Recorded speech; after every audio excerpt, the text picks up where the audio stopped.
like. You might think I'm just lying around doing nothing. But I'm lying on my back and I'm looking at one of the world's most spectacular and curious plants. This is the Strangler Fig. Now it starts off as a tiny little fig tree that germinates high in the crotch of a tree somewhere, and then the roots gradually wind down the trunk of the tree it's growing on, and eventually they strangle the plant that they're growing on.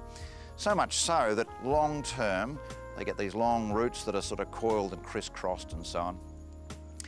And the tree itself inside usually dies, and you're left with rather a pipe section of the Strangler Fig, and there it is emerging right at the top of the rainforest. Lying here, you get to look at all of it and think about all those, well, all those hundreds of years perhaps that this thing was growing, and how that poor tree that was inside got squashed to death.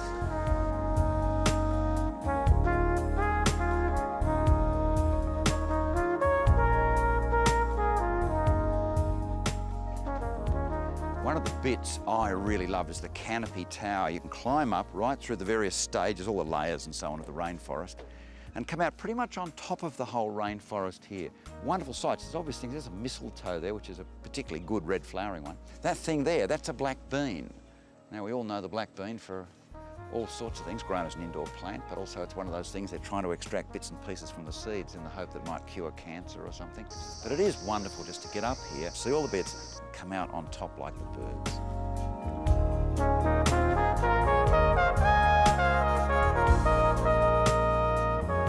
Look very carefully. About this time every afternoon, 4:30 in the afternoon, the cassowary comes through, and there it is. There's a cassowary. If you've never seen one, fairly oblivious to the fact that we're here above it. Obviously the Daintree is a very, very important area biologically, treasure trove of all sorts of species of plants and animals that are very important to Australia's future. Now this is the Daintree Discovery Centre where we are here, and it is very, very pleasant and civilised to walk through here and look at one of the best rainforests in the world.